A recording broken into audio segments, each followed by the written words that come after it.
I've been having so much fun with these boxes that I decided, now that I've tested this tissue box, came out pretty good. I did notice that it was a little too small. The difference is quite a lot. So this time around, we're going to pay a little more attention to those dimensions, right? To those measurements, and we're going to fit it in a proper box. All right, let's go and try it. Our tissue box, the measurements were 14.4 centimeters wide, 21.1 long, 4.7 height. So we have to find the measurement that will allow us to fit this tissue inside our new box. So we're going to plug all that information inside xTool Studio, and we'll see if the system is smart enough to accommodate the size of our box and make the right adjustment so it can fit. Let's check it out. So we are inside the studio. Let's just get into the applications menu, box generator, and the tissue box is the first box in the generator.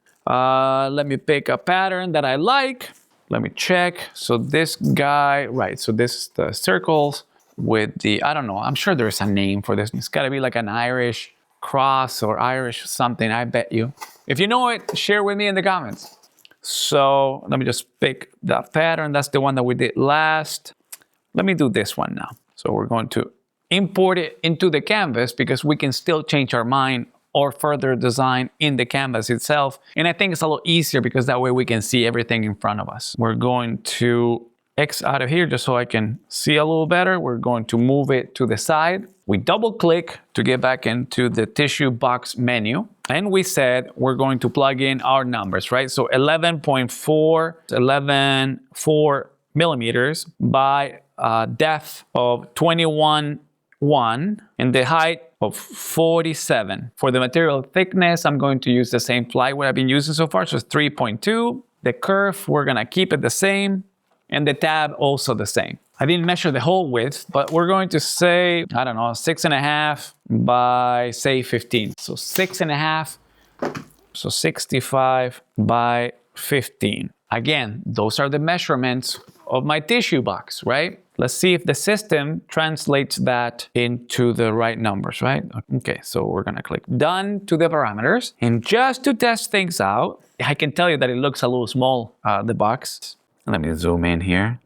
Let's just test it out, but I'm going to say that this is not gonna be big enough. So let's just kind of create a rectangle here, a virtual box, right? To represent our Kleenex. So our numbers, 114 by 211, and obviously that is never gonna fit here inside this box. So you're gonna tell me, hey, listen, plug in the thickness of your material times 2, and that should be your number, but it's not gonna be the case because I need to be inside these 2 tabs, right?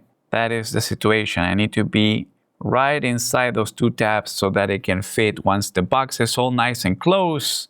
This Kleenex box, this virtual Kleenex box, has to fit inside these tabs. So those are these tabs, those 2 tabs.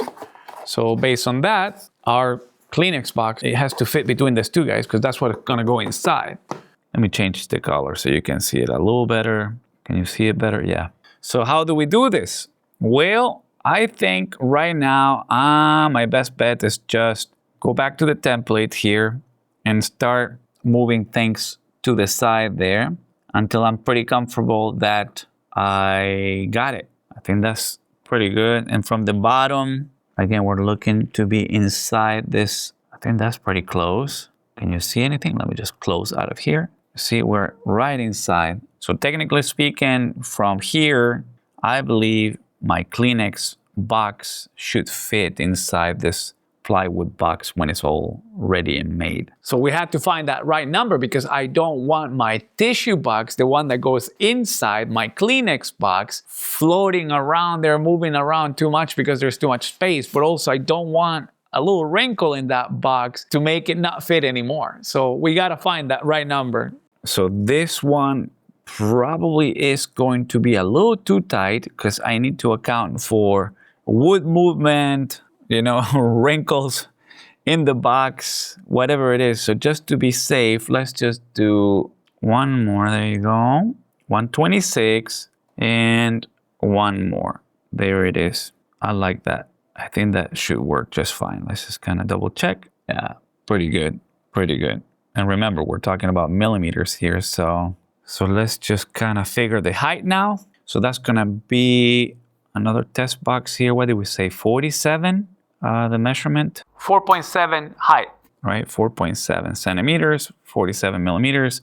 That's way too big, right? It's not gonna fit. So let's just find that size doing the same adjustments as we did before. You see the whole box is adjusting. Let's just kind of keep going a little more. Just eyeballing it here. Let's change the color so we can see it. Well, I guess we can see it like this pretty good. Yeah, that's pretty good. That's pretty good. If you have a different way of getting this done so we can fit this a little better, let me know in the comments. Let me turn on my presentation highlighter here. Maybe it's a little too late now.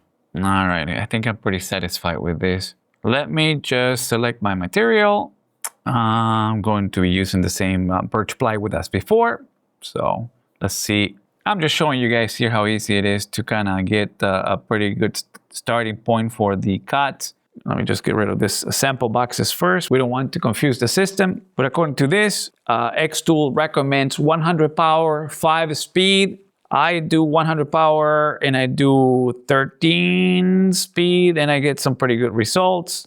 The only difference is I do that lower the focus and I take the 3 millimeter there. And I measured the hole here 15 by 6.5.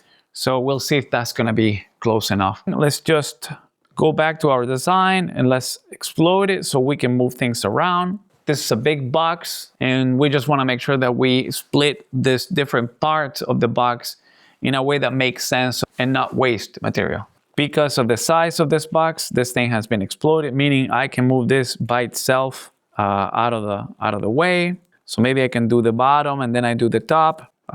In different sessions here, I'm going to click on this output so that it doesn't output. And then I will click the same here. So we don't want to cut those. So the size of this cut number 1, let's say, is going to be roughly 343 millimeters by 261 millimeters. So our plywood will be 350 by 265. Let's see. I'm just going to create a little bit of a rectangle here for reference to see if that size plywood makes sense, if everything is gonna fit where it's supposed to. So we said 350 by 265. Okay, so that's my box, my soon-to-be plywood. You can see that it's very tight, right? So we could probably do a little more just to avoid issues. Let's just do 270. So 27 centimeters by, let's just say 36 centimeters, just so we have enough. And then what I can do is I can highlight all of my pieces here and just select the pieces, not the rectangle. And let's just go to the application, smart nesting, and let's plug in the size of our plywood. So 350 by 265. And let's see if the smart nesting can save us some material. Okay, see if we can fit it again here. And this is the way the system believes that we can save material. It didn't save a whole lot, but it looks much better than what I could have done, right? So let's just remove our sample from there. So we're in good shape. I'm going to go prepare some plywood. So I found me a little more plywood. This is 3.2 millimeters. Let's prep it. Alrighty, so we have our 2 little pieces for our box. We're going to sand it a little bit. And this just to clean it. There's some, dirty spots there, but you don't need to do it. I like doing it. I just realized that this is too small, so we're doing in separate batches now. I think we're gonna have to do like 3 batches, but it's not a big deal. We're just testing here. Ooh, springs right back, right? So according to the system, this 3 pieces are going to take about 3 minutes and 21 seconds to cut. Pretty quick. And we're gonna send it in. No, I was thinking I was going to hit it, but no, we did okay.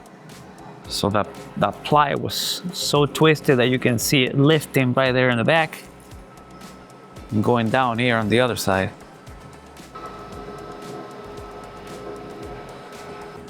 It goes for the tabs first, and then starts to cut. So that took 3 minutes and 13 seconds to cut. Not bad. Let's see what we got.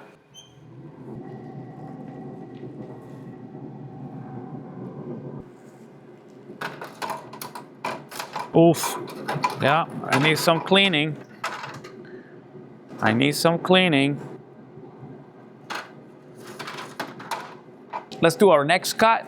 We'll see how this one goes. We'll set it up. I don't know how long it's gonna take. It shouldn't take very long, but this one is the one that's got the top and the pattern. So let's see, the system says now, if I was going to process it, 15 minutes. A lot of it has to do with this patterns here, so we'll see. Alrighty, we'll send it in.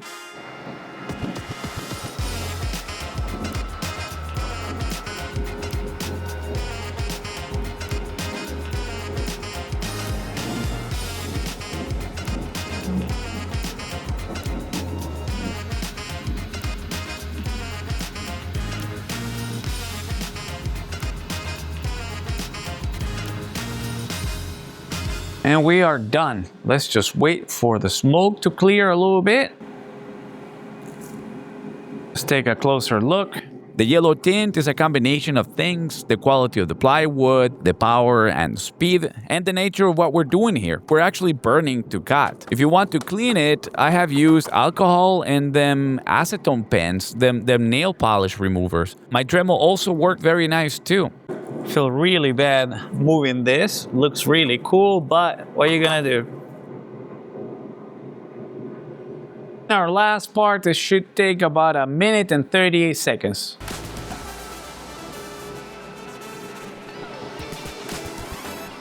So our last pieces are done.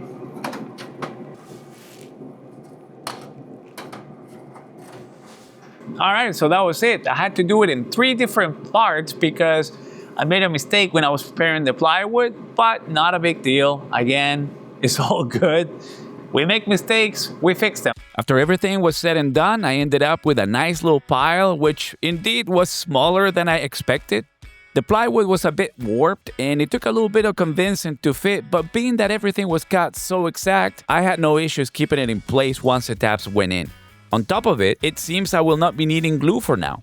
That pattern came out so good. The ring there on the top is a nice touch. That's the only thing I ended up gluing. I need to do some maintenance to the machine so my cuts are cleaner, but I'm very satisfied either way. Now, for the moment of truth, will my box fit? I think this should. And when you know it, it is a perfect fit. This box looks so good, it is incredible to me that with a couple of clicks and some quick guesstimations, we got this done. Now, the question is, can we improve the design? See, how will it work when you need to replace the box and get new tissues? Do I need to take it apart every time and just hope the tabs will stay tight? What will you do?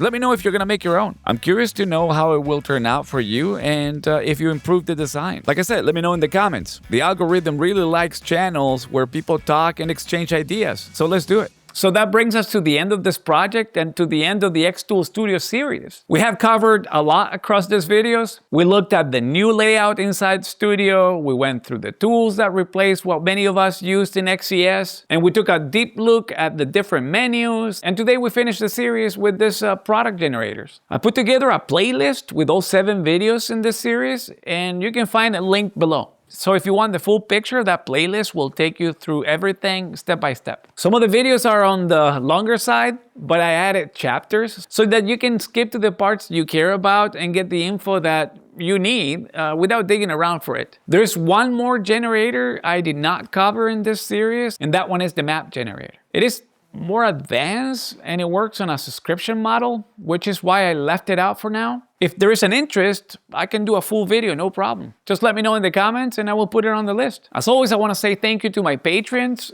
You guys are awesome and make these videos possible. If you want to join, there's a free tier that you can check out, and from there you can decide if this is for you, if you want to support the channel further. I also have a new website, severinaliving.com. That's where I share some of my views, my thoughts, Perhaps some of the stuff can get me in trouble somewhere else. I'm also putting together a newsletter for you guys. So if you want to check it out, take a look. If you want to sign up, the form is there right on the main page. If this series helped you understand Studio a little better or gave you ideas for your own project, please consider giving this video a like. It really helps. And of course, if you enjoy lasers and the work that we do here, honest reviews, tutorials, subscribing will keep you in the loop for everything that's coming up next. There are links in the description for lasers, tools, accessories, and all the materials I use. They cost you absolutely nothing, but they really help upgrading tools, buying materials, and they actually keep these videos coming. So thanks for watching and for being part of the series. I will see you in the next project. Don't forget, you got this. Severna Builds, out.